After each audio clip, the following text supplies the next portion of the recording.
Welcome back. You're still tuned in to News and Views, and we'll be heading over to Tanzania now for our final story of the day. We'll be turning our attention to a country that has just inaugurated its president despite mounting opposition claims of violence and suppression.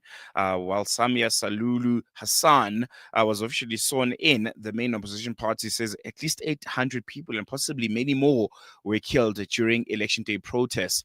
All while an internet blackout prevented independent verification. The Electoral Commission reported a 98% victory for Hassan, yet critics say the polls were a sham, pointing to the exclusion of the major opposition party, Chadema, from the vote. But what does this mean for Tanzania's democratic future, and how will the government respond to these grave accusations? And what role does the international community play when entire nations literally go offline during major political moments?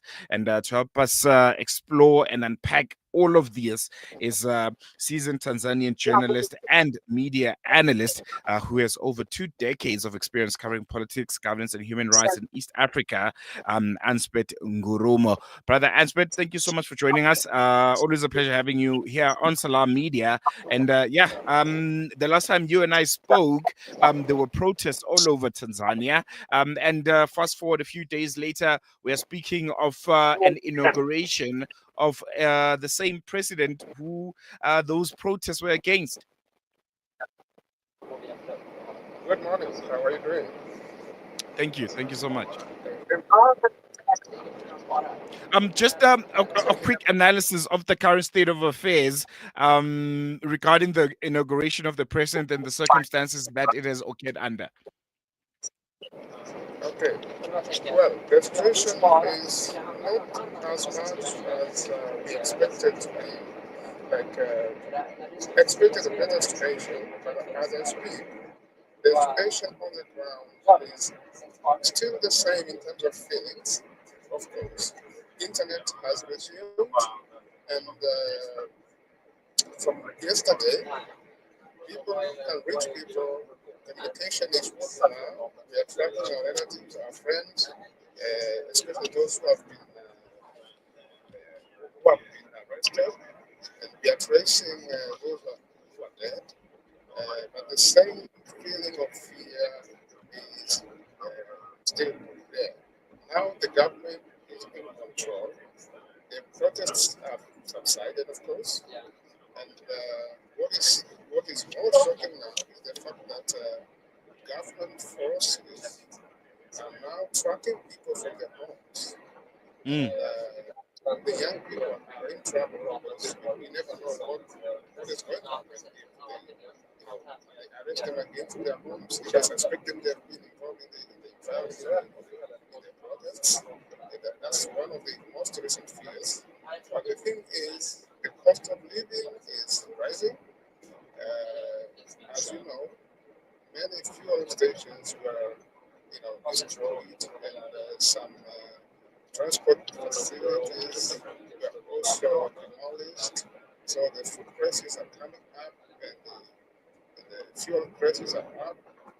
People are coming out. I think today most people will be out on the street because for the past 6 5 days, people are just in lockdown. Mm. It's lockdown. Going out, not walking on the streets, not even communicating. But now I see people, I hear people, they are going out. But of course, there are several people who are still missing, and then we search for them. The thing is, yes, you spoke about the immigration. It took place in a different way we have never seen before. Mm. Uh, Instead of, because we are used of having inauguration of the president at the national stadium, all the people present. But yesterday was a different story. Inauguration took place in a military ground, and it was highly attended by millions of people, not the people. And Mm. think of it like this: if this president claims to have been elected by 98% of the people, the number was more than 32 million, which has never happened in this was the country, even when it was very peaceful. How come the immigration is happening in Haiti in the presence of the minister, not the people that agree to have voted? this is a very sad story, to be honest, and that is the situation. Mm, mm. Brother Ansbert, we're just having a bit difficulty with hearing. I'm not sure if you can just bring your mic a bit closer to you, because I think we're in a very, very important phase of this conversation. When we talk about the inauguration and what will the government look like after this inauguration, when you have the masses essentially revolting against this very government, which has claimed that it has won elections by over 90%. I'm not sure if you can just bring your mic a bit closer to you, and we should be able to proceed with the conversation.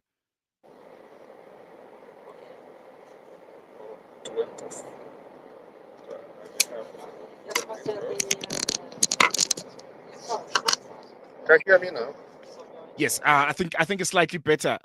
Let's continue from there. The inauguration in itself and the circumstances that it happened under, and also what do you foresee now being the true and lived reality of the people of Tanzania, considering the current state of affairs and the actions of this government? I'm foreseeing a state of fear overshadowing the leadership, the administration that is in power right now. Because from what you see, the state of integration itself, the nature of integration, celebrations, shows you the kind of feelings that the administration has. And it knows that the election never happened. Mm, But, of course, the numbers were hooked up and they claim to have been elected. So imagine a leader who's leading people who never elected her in the first place. So I'm saying that it is going to be a state of terror and fear. Abductions will keep on, they go on as usual. People will be killed, people will be arrested. I can foresee a lot of court cases against people who are opposing the government, or people suspected of having taken part in the protests, or people suspected of having, in the first place, been the people motivating and mobilizing people to protest. So I cannot see a bright future, at least from where I stand right now. It's a problem on top of another problem. I expected the administration to have seen what the people see, to have incorporated the feelings of the people, but I don't see that is happening.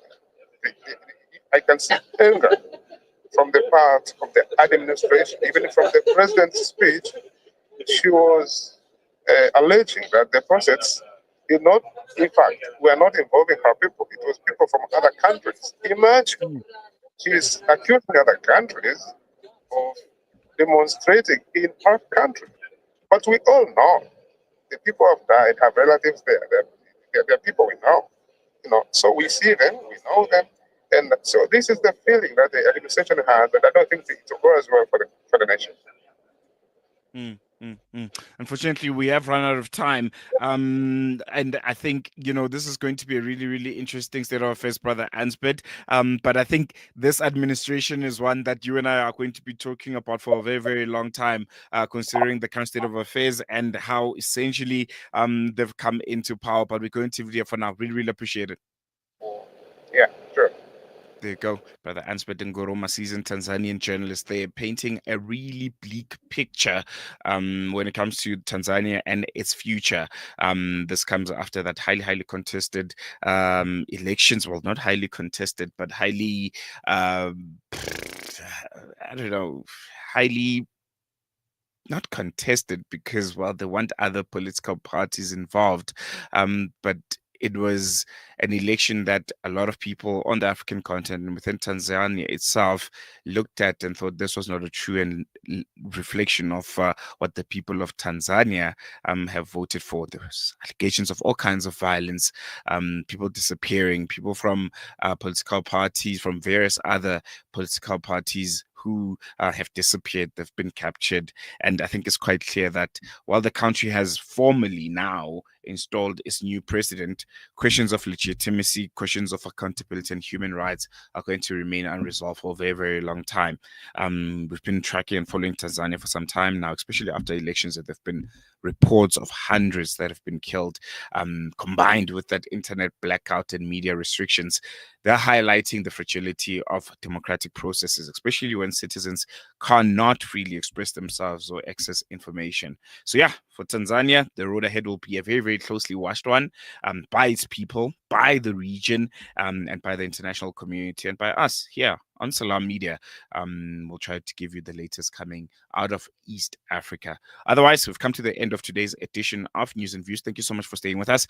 We'll be back with you again tomorrow for the Wednesday edition of the show. From myself, Salai Law, and everyone that has made this show possible, it's Shap Shap for now. See you again tomorrow.